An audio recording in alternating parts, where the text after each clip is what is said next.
Hi, everyone. Welcome to Before the BFP. I'm your host, Hafsa, and today we have Anupriya. Hi, welcome to the show. Hi, thank you so much for having me. Thanks for coming on. We appreciate it. Do you want to introduce yourself to the listeners? Yeah, my name is Anupriya. I am a family medicine physician who has struggled with infertility after I was diagnosed with acute lymphoblastic leukemia back in 2016. It took a couple of years for us to figure out how we were going to do things, but I'm here to talk about our surrogacy journey as we had to use a surrogate to have our son. Thanks so much. Do you want to jump right into your story? Yeah. So, when I was in residency for family medicine training, I was about 4 months shy of graduating, and I went on a trip to the Dominican Republic, which was part of a mission trip. And while I was there, my roommate, who's actually a good friend of mine, happened to notice a lot of bruising on my legs. And she also had been commenting for a while about like how dark my under eye circles had become. And she said, when we get back, you should really get some blood work. And of course, when you're a trainee or just a doctor in person, like in general, you don't take care of yourself. We're the worst at taking care of ourselves. And so when I got back, it was a Saturday evening. And I remember the next morning not feeling very good. And I texted the group and was like, is anybody else not feeling great? And everybody said, yeah, just we feel kind of crappy. We hadn't eaten great food while we were there. We were working really hard. But then on Monday, I was the only person who still wasn't feeling well. And I had spiked a fever. And so I talked to my dad, who's also a family doctor, and he said, why don't you go get some blood work or maybe, just call out sick and take care of yourself. And so I did. And over the day, I thought, all right, if I still don't feel better by Tuesday, I'll go and get checked out. So I thought if I just rested, I'd be okay. And Monday night, I started to develop some chest pain, which I wasn't sure what was going on. And by Tuesday, I said to my fellow residents, I said, I'm not going to come in. I don't think something is right here. So I actually went to the emergency room where I was diagnosed with acute lymphoblastic leukemia, and I was shocked. They told me that I had progressed pretty far along, and that fluid had sort of filled up around my lungs and was putting pressure on my lungs. And had I, kind of blown this off for one more day, it's unclear whether I would have even made it to the emergency room. Because I was so sick when I was diagnosed, we did some very little fertility preservation, the most that we could. The goal was really to get me better and to intervene in an aggressive way. I ended up spending a year in and out of the hospital. I lived at the hospital for 2, 3 months at a time. Eventually, I got a bone marrow transplant and was considered cured. I met my husband later in life. I actually was engaged at the time that I was diagnosed, and that relationship did not progress. And we ended up just deciding to break off, and we, canceled the wedding and the engagement stuff. And um, I ended up leaving after graduation and moving to Boston, where I did a fellowship and met my husband. It was really challenging to meet people when you have this backstory. I had a lot of people who said to me, well, given the high risk of relapse, this is not something I think I can deal with. And so it was really hard to meet people.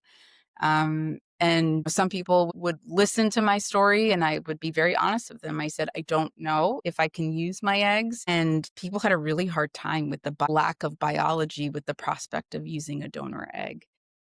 And so I had a very hard time meeting people. At this point, I was 37 with a broken engagement and didn't know if I was going to find someone who would be open to sort of my story and accepting me for who I was. And then I met my husband, who, of course, was very loving and very accepting. We got married we were engaged within about 18 months. I think when you're in your late 30s, you kind of know what you want, and things moved quickly.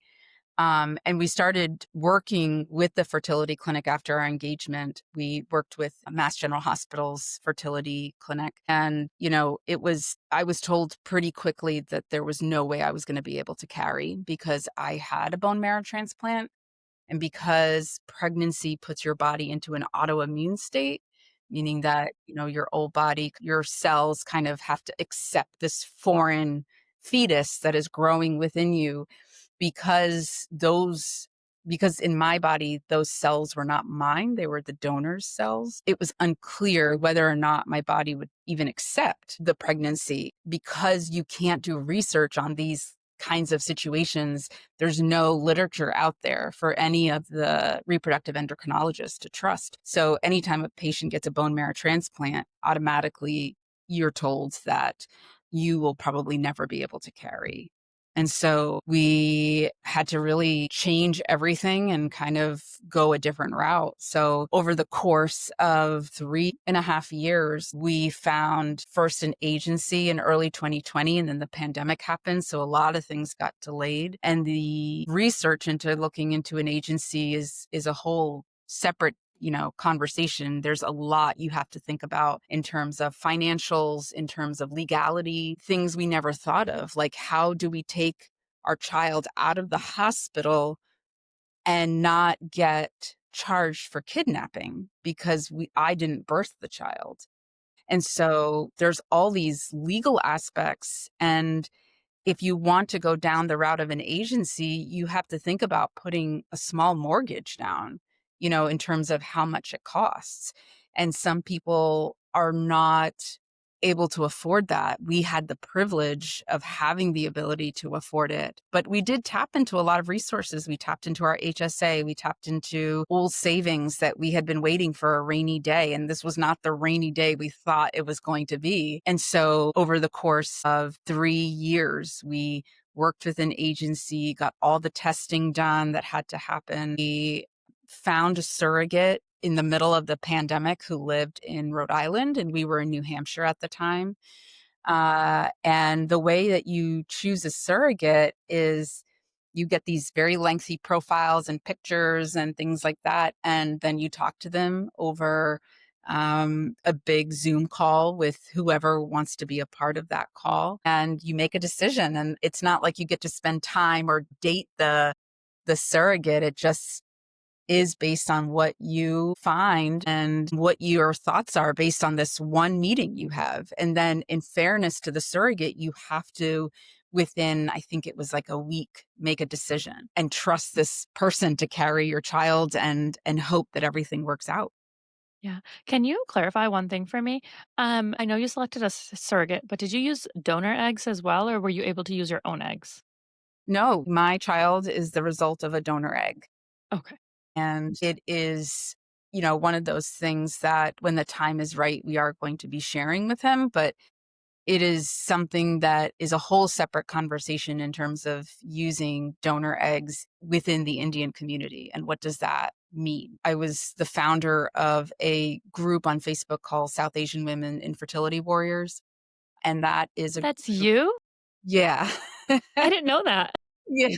So I founded that group and we've grown to 300 women, but I can't tell you how many conversations I've had with some of the women in that group who are just devastated because their families or their in-laws, say really cruel things to them because that child is not biologically theirs. And then there's also a dearth of South Asian female donors for a lot of reasons. I think many of which are tied to our culture and shame and what does that mean? And we were fortunate to have a South Asian donor, but it took a lot of searching and it took a lot of acceptance on my part to be open to the idea that my child was not going to be biologically mine. And what does that mean for bonding or for the future? And those are a lot of things I had to work out with a specialized therapist who specializes in third party reproduction, which is what this is called when you use a surrogate plus or minus donor eggs or donor sperm. When you were first diagnosed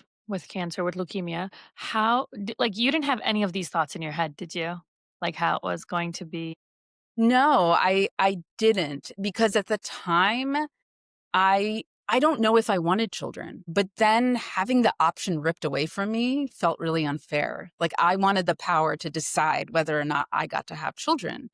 And the power was taken away from me within minutes. And there was nothing I could do about it. There was no answer to that. And I had to be forced to deal with that. Yeah.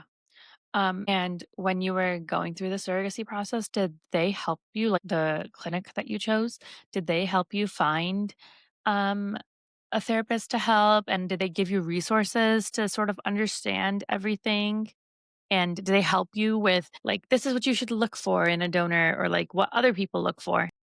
Yeah, they were actually very well versed in this. And that's why I think both having the reproductive endocrinologist and the agency together was so helpful. So the reproductive endocrinologist was very much of the notion that if you're going to do this, you're going to be mandated to see our third party reproductive therapist at least twice. And so I had two mandatory sessions with the reproductive therapist. When we matched with the agency has multiple, like, it's a multidisciplinary approach in that you have therapists, you have psychologists, and people who are there to help you guide you through this. And one of the things that they recommended was also talking with their therapist. It wasn't mandatory, but it was highly encouraged. And that's part of the way I worked out these feelings.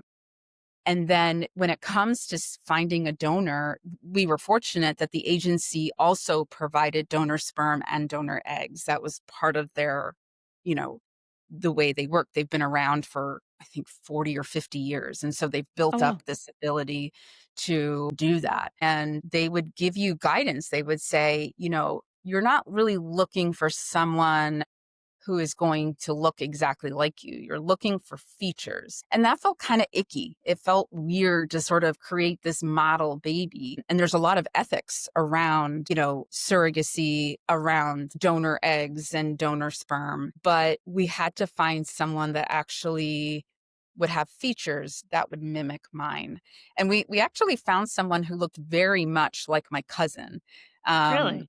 yeah, and so it's really interesting to see features of him, and I think about my cousin, and I think, "Oh, you have, like, some of these same things," and she is the product of my aunt and uncle, who my uncle is my mom's brother.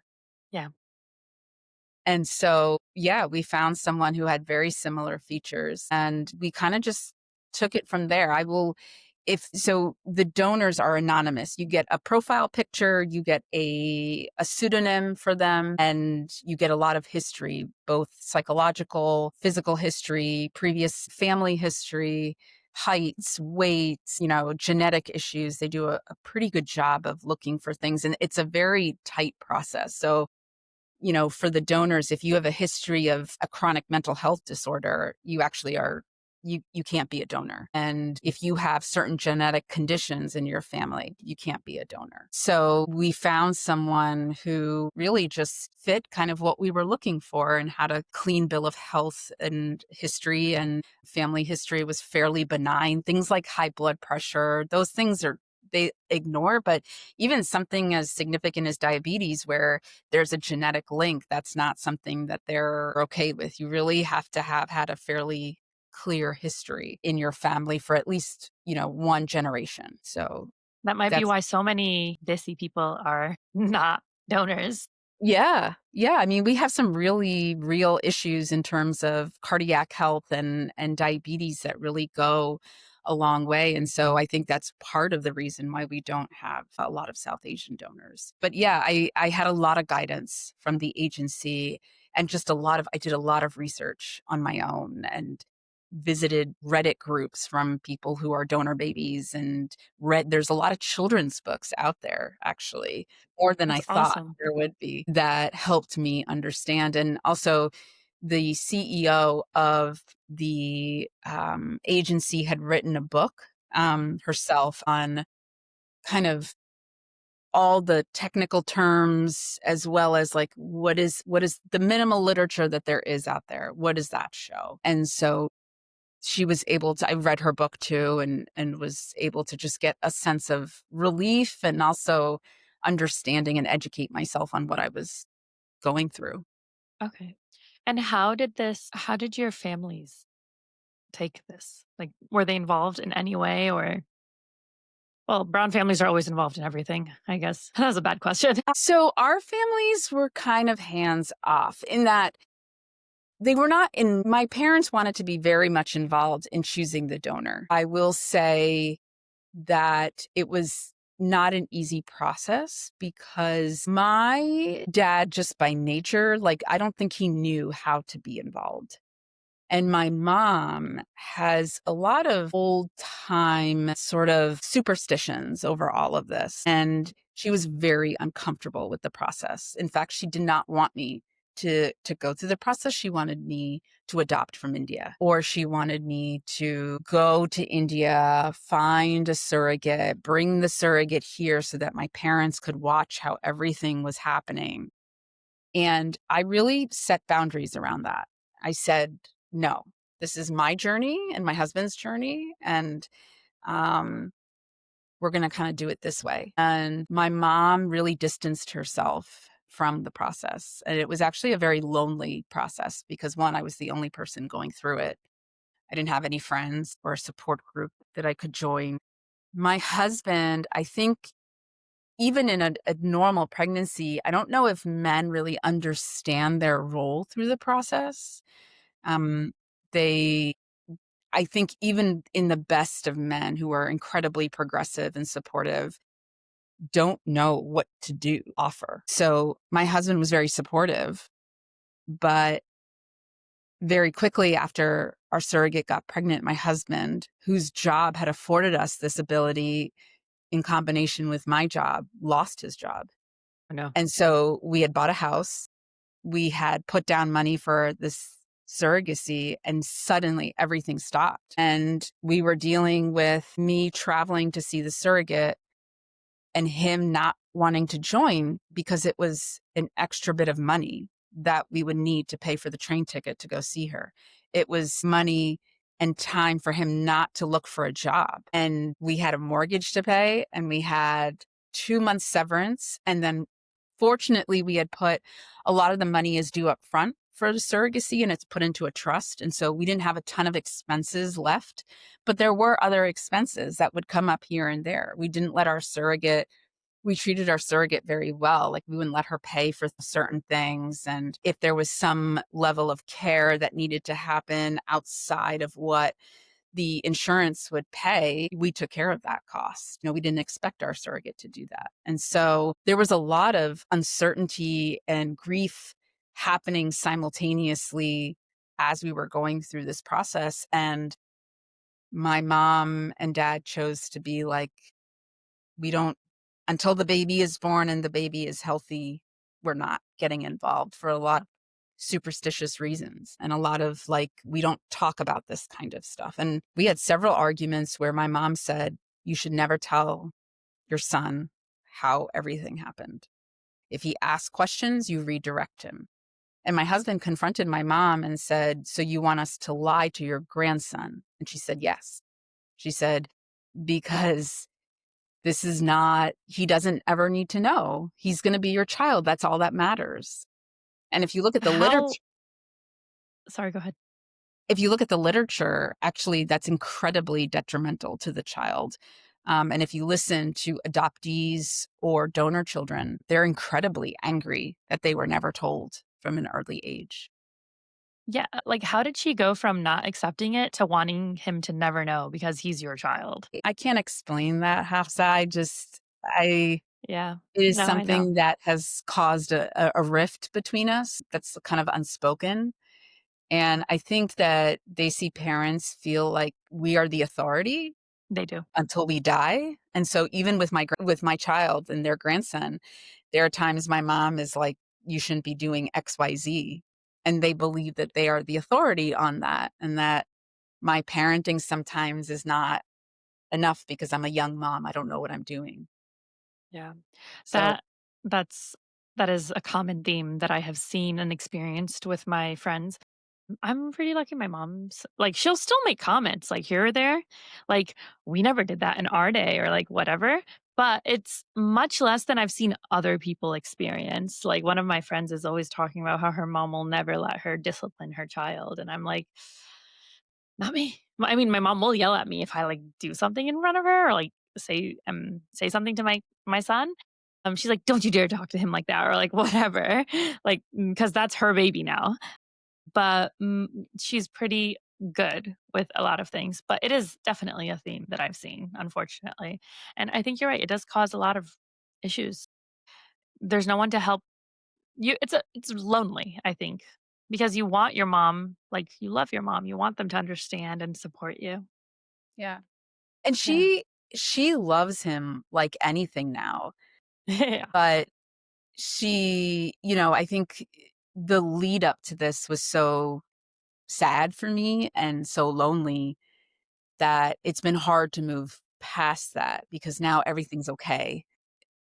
But that's the easy part, right? Like, it's easy to love him and this cute little 2-year-old who loves you back and is so innocent. It's the hard part is facing kind of the uncertainty that we faced and the, isolation that we faced, in part because my husband's family is very hands-off in general and just is not able to really provide a lot of comfort. But that's not what I expected from my family, and it kind of engulfed the whole family. My siblings, my parents. It was just very kind of people would check in and see like, "Oh, how's the surrogate doing? How's everything going?"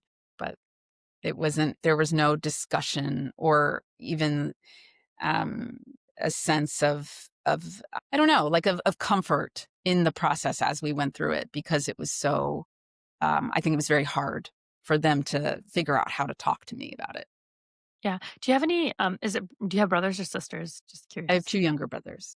Yeah. I have 4 brothers. So I think it's hard for guys, one, who haven't gone through it to understand, and just in general, I think it's hard for, like you were saying about your dad, like, or men in general, just I think it's hard for them to understand a concept that hasn't happened yet. Yeah. It's like, even with my husband, I noticed, like, he didn't understand, like, the pregnancy or, like, whatever until there was a baby, and then he was so connected. Yeah. I guess, like, abstracts are hard for them, Yeah. but that is so hard. I'm so sorry that That's you okay. experienced that. We have a beautiful 2-year-old. He just turned Yeah. 2 yesterday. Well, happy birthday to him. Happy birthday. Happy becoming a mom birthday to you. Oh, thank you. Yeah, it's funny because you know how, like, your phones give you, like, those memories and things? Yeah. It I brought hate up those. They just make me cry. I know. Yeah, it's funny because as a first-time parent, I don't think I realized how the stakes change, and little things make me upset or nervous that never would have made me upset before because it feels bigger.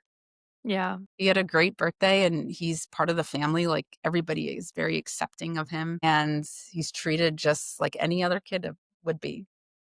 I have a quick question. Did your mom also not want you to tell anyone else in the family? Yes. Okay. No, and she didn't attend. I had 2 baby showers from 2 different sets of friends.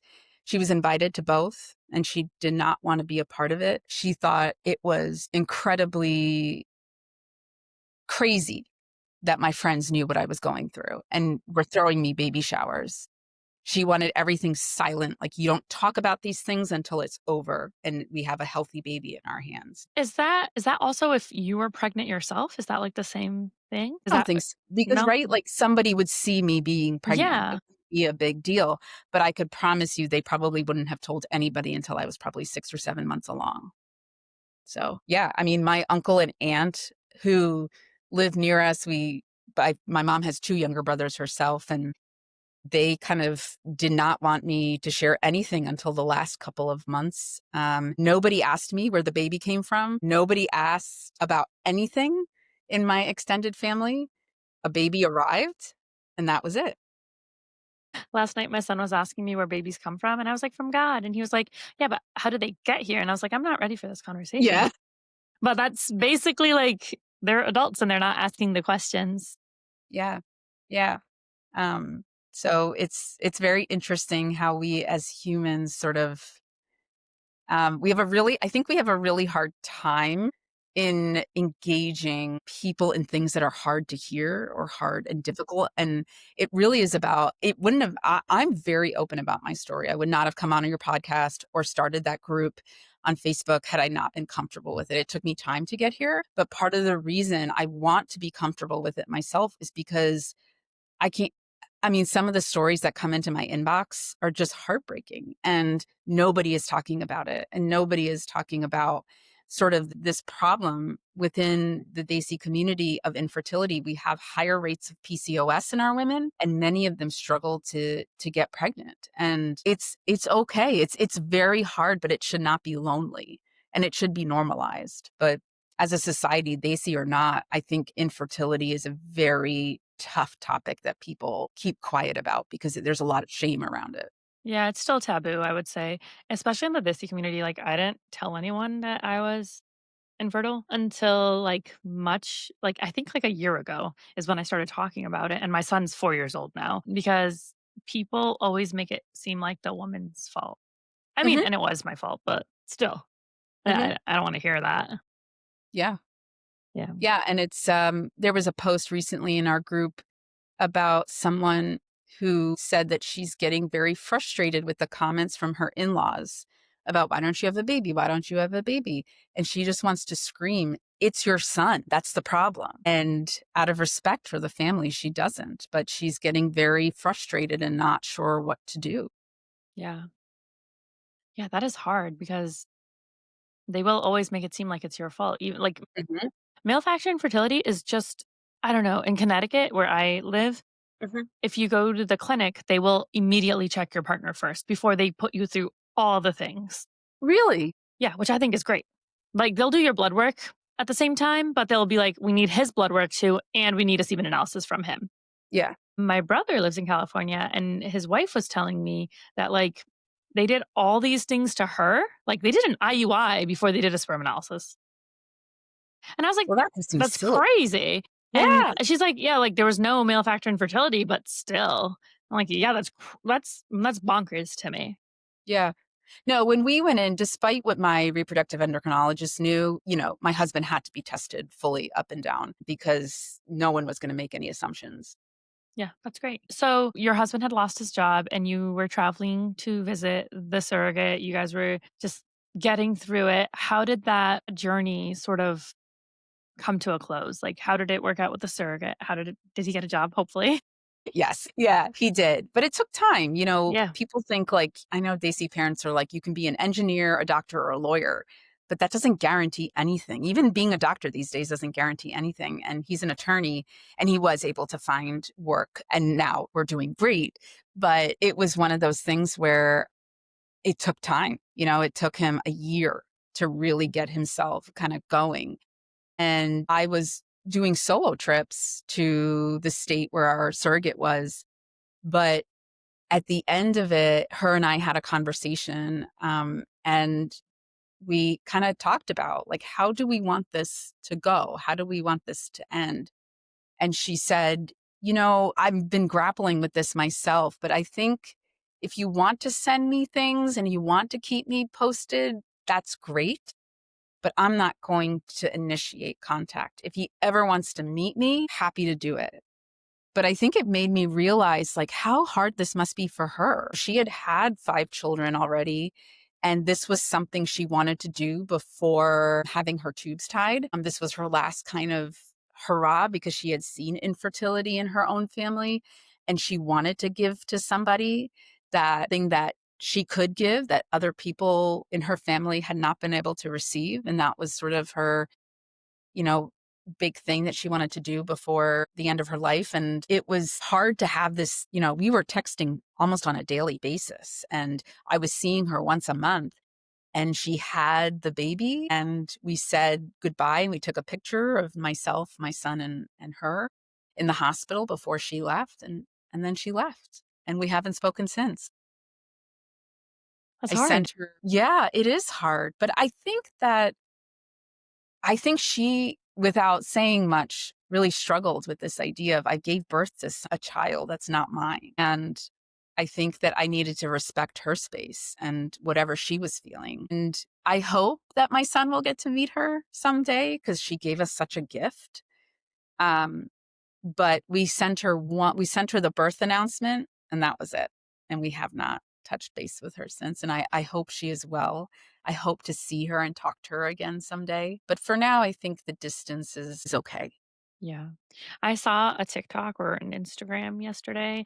I think it's like Nasoneck Clinic or something like that. And they post like surrogacy stories. And Oh, there was a surrogate, like, who posted a TikTok where she's like, "I'm saying goodbye to the child that I carried for almost 10 months." And I was like, "I can't imagine, that would just be so hard." And that is such, like, thank you. Thank you to surrogates out there that do it because it's really a blessing. It is. It is, and it's, I don't think after my bone marrow transplant, after that, I think those are that and my son are the 2 biggest gifts I've ever been given. I have a question because I'm not in the medical field. If you what if you got pregnant naturally? Like, is that just not possible at all once you have a bone marrow transplant? Or is it like, because what if you got pregnant and you have a bone marrow transplant? How wouldn't your body attack itself? Like, how would they do that? Yeah, and that's what that was the big fear. In fact, one of my friends who passed away from the same leukemia, she was pregnant naturally, somehow got pregnant through the process, and they asked her to terminate the pregnancy because it could be very dangerous to the mom and the fetus, and it's not worth it, sadly. And so, yes, if I were to get pregnant somehow naturally, I think it would endanger both of us, and I think any reasonable physician would say, "You should terminate the pregnancy." So there is still a chance that it could happen. So you have to like be aware and checking all the time.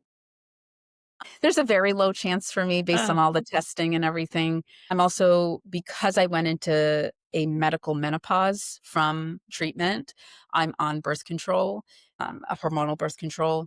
So the chances are very little, and I don't get periods, and so I have to kinda just trust my body and check periodically if I feel off, but it's not something I really think about because the chances are so small. got it. That's kind of sad. No, Yeah, not kind of, a lot sad. yeah, it is, but maybe it's for the best because 'cause I've never known anything different. Yeah. I've never had to terminate a pregnancy, I've never been pregnant, and I don't know anything else but this, so but yeah, it's something that I grieved a while ago, and I think ever since having my son, it's just something I don't think about anymore because he's here and Yeah. No, I meant, it's sad that, like, you have to sort of be careful still. yeah, Yeah. yeah. Uh I have to be careful there is, I have some remnants of my therapy. I have some radiation spots that have started to appear. I developed cavities for the first time in my life from radiation that I had to have filled. I have chronic pain. And so there's never not a reminder of what my past has been. And, even when we were creating our will and our advanced directives, it was very emotional for me because I had to think about what I was told, which was because of full body radiation, there is a 50% chance that I could have a secondary cancer in my life because Oh, I that had so much sucks. radiation. Yeah. I didn't even know about that. Yeah. I didn't know So, about that, and I didn't know that if you have a bone marrow transplant, you can't get pregnant, and I didn't know that chemo could, like, make you either chemo or treatment for any sort of leukemia or cancer could put you into medical menopause or make it hard for you to get pregnant later. yeah. Right. Because for lack of a better word, you're giving your body poison to kill off all those cancer cells. And those are very heavy duty things. And when you have a blood cancer like leukemia, you're infiltrating your whole body, right? You're not just targeting the breast with radiation or, the brain for a brain cancer or anything like that. It's the full body. So the full body gets affected. All the cells get affected. So if a person doesn't have leukemia, they have, like, say, breast cancer or some other bone cancer, does that also still affect their ability to get pregnant, do you I think think? it depends on where the impact is. So, because my leukemia was caught late, there was very little time for fertility preservation. I think if a woman, who was 30 is diagnosed with early breast cancer, that's not a full body process like cancer, I think they would give her time to be able to do some of that kind of fertility preservation just in case. Would fertility preservation be like egg retrievals? Is that Yeah. what? Okay. Egg retrieval and then freezing and then creating embryos later down the line. Okay. But yeah, I think people who have full body, sort of full blood cancers like I did, or cancers that are targeted in the reproductive area, time is of the essence. Yeah. Thank you so much for sharing all that. I know it can't have been easy to talk about and relive. Are there any resources that you would recommend that helped you through your process, even your leukemia process or your infertility and surrogacy journey? I think the big things I would recommend, there's a great group out there called Resolve. Resolve is in a nonprofit organization that deals with infertility and also third party reproduction. There are support groups everywhere. There's a ton of resources on their website. That helped me a lot through the fertility process. I think if it's possible, it's hard to find people like this, but if you look for a therapist that has some background in infertility, that can be very helpful. And there are therapists out there that do, that's a specialty of theirs. You just have to look hard. It's not an easy thing to find. Yeah. And then in terms of the the cancer, I mean, the American Cancer Society was amazing. They have so many resources on their page. And when you're going through that process, hopefully you're in a hospital system that offers you other resources in-house within the hospital. Like I had someone come in and talk to me about wigs. I had someone come in and donate scarves for my head or hats for my head. And I mean, I was sick between 2016 and 2017. Since then, nearly 10 years later, there are cooling caps and all kinds of things that you can purchase now or get donated that can help you, and wigs that are made of, you know, real human hair that are really well done and easy to disguise sort of what you're going through. There's all kinds of wonderful products out there. You just have to look. But the American Cancer Society is a wonderful organization that really puts together by the type of cancer you have, what Oh, wow. resources are out there. That's really cool. And if people want to reach out or connect with you, where can they find you? So I'm on Facebook. I have a profile. It's a private profile, but people are more than welcome to reach out to me. And then, of course, we have our the group, the South Asian Infertility Warriors group that they can find me at. But you know, I'm happy to provide emails and things like that. I've had women reach out to me from one person to another, and happy to give out my personal email. I've met a lot of people and talked to people cold emailing me. Oh, that's amazing. I will grab that from you and I can put it in the show notes page. Okay. And I'll link that along with all the resources you mentioned, Resolve, American Cancer Society, all of it down below. And thank you so much for coming on. Is there one last question for you, actually? If you could go back now, as you now with your wonderful 2-year-old in your arms, to you going through cancer treatment and surrogacy journey, like, do you have a message for yourself or advice or anything? My goodness. I think that I don't know if I would say anything as much as I would offer more compassion to that very scared, anxious person who thought that life, you know, after my engagement fell apart and I had to, you know, forego my fellowship for a year, all these things that happened, even like my husband losing his job, I think I would ask myself to be a little more present and not anxious thinking about the future and thinking about things that were never going to happen, and just offer a sense of calm and allow that person to grieve more than I actually gave myself a chance to, because I was so anxious about what might happen or what was happening that I didn't really sit in the present and give myself a chance to heal. That healing came much later. Yeah, that's great. That's great. I think we could all be a little bit more compassionate to ourselves Yeah. because, especially in journeys like this, it's easy, one, to blame yourself and to just always focus on the next step. Like, what do I have to Mhm. do next? What do I have to do next? What do I have to do next to get through this? And as a physician, our training is about that, right? You go to college, then you know you have to go to medical school, and then you have to do residency, and then you have to do, you know, you're just constantly planning for the next step of what you need to do. And it's so hard to be in the present. And that's something that I really want to curate with my child. And so when I catch myself picking up my phone and wanting to look at something or send a text message, I really have to be like, he's right here. Put the phone down, or, you know, take your thoughts and put them to the side for a second and just be in the moment with him. That's great advice. I have to work on that, honestly. Thank you so much for coming on. Thanks for sharing your story. Thank you. Thanks for having me. It's been really a pleasure to talk about this. Thank you.